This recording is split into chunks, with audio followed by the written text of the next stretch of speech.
Dear students, आज हम बात करेंगे आरएनए स्प्लाइसिंग की, जो कि एक अलग प्रकार का मॉडिफिकेशन का प्रोसेस होता है पोस्ट ट्रांसक्रिप्शन मॉडिफिकेशन में। कि किस तरह से जो नॉन कोडिंग जो सीक्वेंसेस प्रेजेंट होती हैं वो किस तरह से यहाँ पे क्लीवेज उनका किया जाता है, और ये जो प्रोसेस होता है उसको हम स्प्लाइसिंग कहते हैं। तो इस तरह से जैसा कि हम इस डायग्राम में देख सकते हैं कि किस तरह से क्लीवेज का प्रोसेस इनिशिएट किया जाता है। तो ये जो आरएनए जो स्प्लाइसिंग होती है, क्या प्रोसेस होता है? ये एक प्रकार का आरएनए प्रोसेसिंग है जिसमें कि जो आपका नया सिंथेसाइज प्रीकर्सर मैसेंजर आरएनए जो ट्रांसक्रिप्ट है, जो कि अभी ट्रांसफॉर्म होगा मैच्योर आरएनए में, वो वहाँ पे जब मैच्योर आरएनए में बनेगा आपके प्राइमरी प्रीकर्सर मैसेंजर आरएनए से, तो उस वक्त उसमें स्प्लाइसिंग होगी जिसमें कि नॉन कोडिंग जो रीजन्स हैं उनका रिमूवल होगा और कोडिंग रीजन्स एक साथ जुड़ जाएंगे।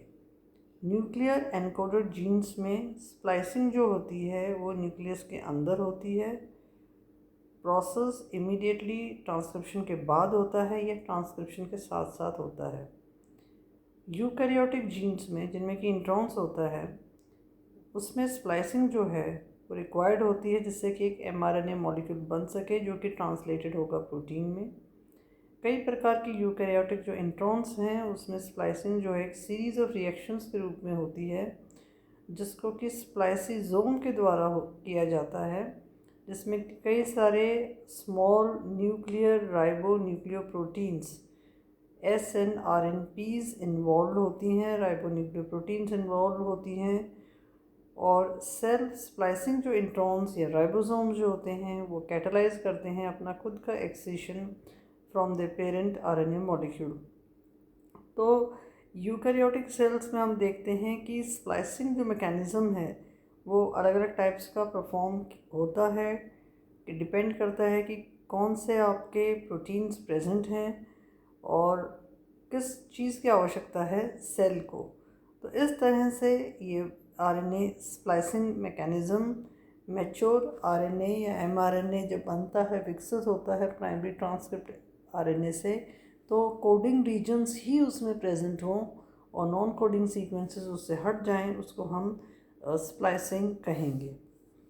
तो ये स्प्लाइसिंग मैकेनिज़्म इस डायग्राम से अगर हम उसको विजुलाइज करें तो हम ऊपर वाले डायग्राम में देख सकते हैं आपके इंट्रॉन और एक्सॉन यहाँ पे प्रेजेंट हैं। तो यहाँ पे एक ग्रुप ऑफ S5 SNRPs यहाँ पे आप देख रहे हो, राइबोन्यूक्लियोप्रोटीन्स, वो रिक्वायर्ड हैं। ये बाइंड करेंगी इंट्रॉन से प्री एमआरएनए से और रिमूव करेंगी एक्सॉन को। तो ये पांचों SNRNPs इंट्रॉन से आकर जुड़ जाती हैं और यहाँ पे इंट्रॉन से जुड़ने से ये पांचवा सिरा और जो तीसरा सिरा जो होता है इंट्रॉन को, वो पास पास आ जाता है।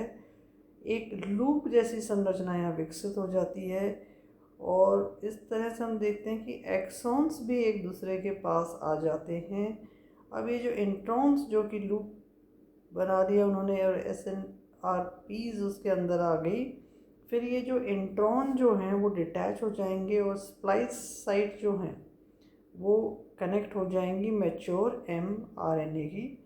और जो इंट्रॉन्स हैं वो जंक के रूप में देखे गए थे पहले और ये यूज़ होते हैं दूसरे प्रोसेसर्स में, और SNRPs जो हैं वो डिटैच हो गई हैं, वो फर्दर फिर दूसरे स्प्लाइसिंग मैकेनिज़्म का काम करेंगे। तो इस तरह से हम देखते हैं कि एक्सॉन्स आपस में जुड़ जाते हैं और इंट्रॉन्स वहाँ पे रिमूव हो जाते हैं और ये SNRPs के द्वारा होती हैं।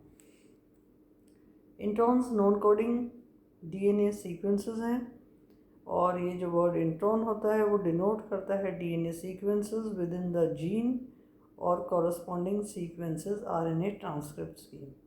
ये कॉमन होती हैं प्रोटीन कोडिंग न्यूक्लियर जीन्स में, जो इनवर्टिब्रेट्स में और यूकैरियोटिक ऑर्गेनिजम्स में भी ये देखा गया है, यूनिसेलुलर ऑर्गेनिजम्स में भी इसको देखा गया है।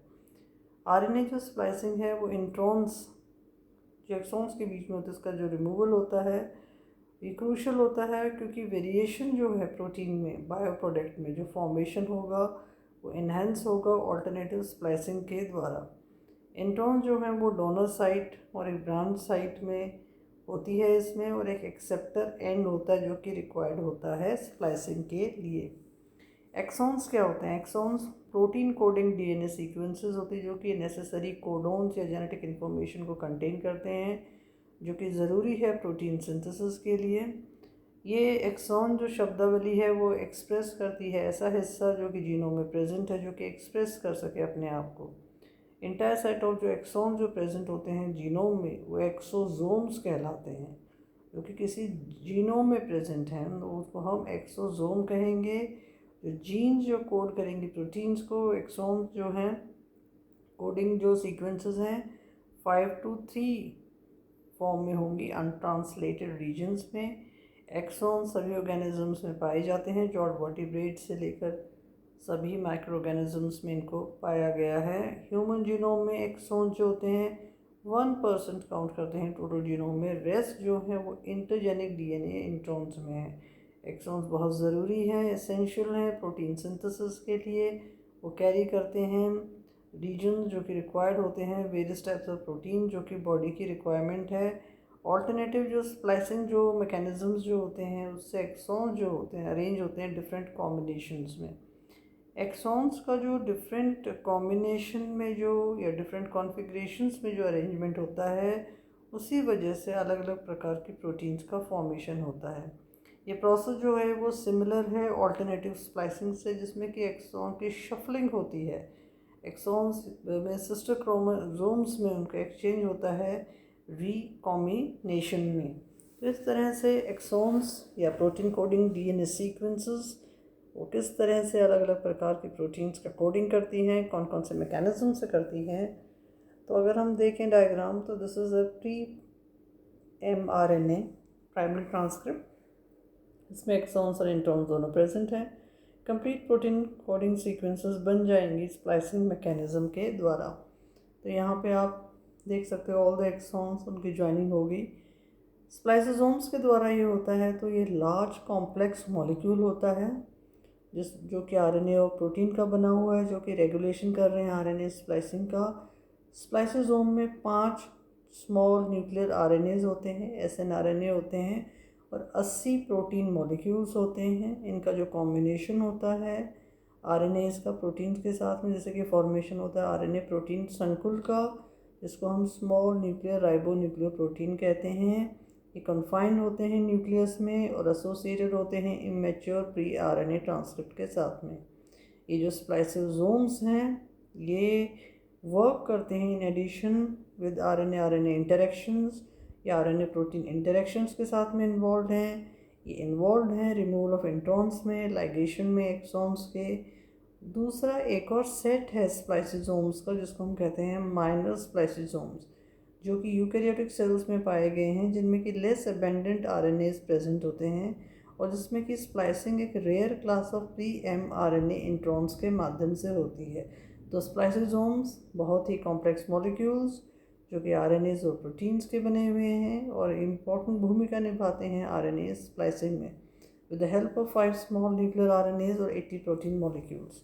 आरएनए स्प्लाइसिंग मैकेनिज्म किस तरह से होगा कि इसमें बाइंडिंग होती है राइबोन्यूक्लियोप्रोटीन्स की, या हम उन्हें स्प्लाइसोसोम्स कहते हैं।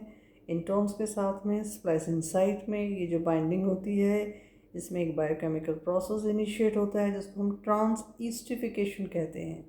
और इस प्रोसेस में तीसरा जो सिरा होता है हाइड्रोक्सिल ग्रुप का स्पेसिफिक न्यूक्लियोटाइड का इंट्रॉन का, जो कि स्प्लाइसोसोम असेंबली में है, उसमें एक न्यूक्लियोफिलिक अटैक होता है फर्स्ट न्यूक्लियोटाइड में of the intron at 5' splice site. ये इसकी वजह से फोल्डिंग हो जाती है 5वें तीसरे सिरे की, जिससे कि एक लूप का निर्माण हो जाता है और एडजेसेंट एक्सॉन्स एक दूसरे के पास में आ जाते हैं और ये जो लूप इंट्रॉन है वो डिटैच हो जाएगा स्प्लाइसोसोम से। अब दूसरा जो ट्रांसईस्टिफिकेशन जो रिएक्शन होगा वो लाइगेशन होगा एडजेसेंट एक्सॉन सेगमेंट्स का। इसमें 3' हाइड्रोक्सिल जो ग्रुप है जो कि रिलीज 5' एक्सॉन से है परफॉर्म करेगा एक इलेक्ट्रोफिलिक अटैक पहले फर्स्ट न्यूक्लियोटाइड प्रेजेंट में, जो कि पीछे है लास्ट न्यूक्लियोटाइड के इंट्रॉन से तीसरे स्प्लाइस साइट में। इससे क्या होगा, बाइंडिंग होगी 2 एक्सॉन सेगमेंट्स की, जिसमें कि रिमूवल होगा इंट्रॉन सेगमेंट का। पहले जो इंट्रॉन रिलीज हो गया स्प्लाइसिंग में, उसको एक जंक यूनिट के रूप में देखा जा रहा था। फिर अभी रिसेंटली ऑब्जर्व हुआ है कि जो इंट्रॉन्स हैं वो इन्वॉल्व हैं दूसरे प्रोसेसेस में रिलेटेड टू प्रोटीन्स। स्प्लाइसोसोम्स के अलावा दूसरे ग्रुप ऑफ प्रोटीन्स और एंजाइम्स भी इन्वॉल्व हैं, जैसे कि राइबोसोम्स का इन्वॉल्वमेंट भी इनमें देखा गया है। तो this is how the process of splicing is done. You can see pre-messenger RNA or SNRPs and a spliceosome which is present, which is joining the exons. इसके एप्लीकेशन एरियाज बहुत ज़्यादा वाइड होते हैं। अलग अलग तरह के बायोलॉजिकल मेडिकल एप्लीकेशंस में ये ज़रूरी होता है। फंडामेंटल प्रोसेस है सेलुलर मेटाबॉलिज्म में, जो कि बहुत इम्पॉर्टेंट भूमिका निभाता है प्रोटीन डाइवर्सिटी के लिए। और ये जो डाइवर्सिटी होती है changes in number and sequence की वजह से होती है एक्सॉन्स, और जो इंट्रॉन्स जो प्रेजेंट होते हैं आरएनए सीक्वेंस में। इससे रेगुलेशन होता है जीन का और प्रोटीन कंटेंट का। और जो स्प्लाइसिंग जो है आरएनए सीक्वेंसेस को असिस्ट करती हैं, जिससे कि एवोल्यूशन हो सके न्यू और इम्प्रूव प्रोटीन्स का। अलग अलग तरह के एबरेंट स्प्लाइसिंग आइसोफॉर्म्स जो हैं वो मार्कर का काम करते हैं अलग अलग डिजीज़ की थेरेपी के लिए। For example cancer therapy. Pre mRNA splicing एक तरह का की प्रोसेस है, जिससे कि बहुत सारे कैंसरस सेल्स का रेगुलेशन और उनके functional aspects related to proliferation, जो कि जिसमें कि उनकी बहुत ज़्यादा डिवीज़न होता है सेल्स का, या उनका जो साइज़ का जो इंक्रीज़ होता है जिसको हम मेटास्टेसिस कहते हैं, और जो डेथ होती है जिसको हम एपोप्टोसिस कहते हैं। तो functional aspects of cancerous cells, pathology of cancerous या ऑन्कोलॉजी जो जीन्स हैं उसमें इम्पॉर्टेंट भूमिका निभाते हैं। मार्कर्स के रूप में इम्पॉर्टेंट भूमिका निभाते हैं। एवोल्यूशन में हम देखते हैं प्रोटीन्स के, उसी तरह से रेगुलेशन में हम इनको देखते हैं किस तरह से, या फिर सेल के मेटाबॉलिज्म से रिलेटेड है। तो इनका जो एप्लीकेशन एरिया है आरएनए स्प्लाइसिंग का वो बहुत ज़्यादा वाइड है। I hope you are able to understand it in a very simplified way. Thank you for watching the video.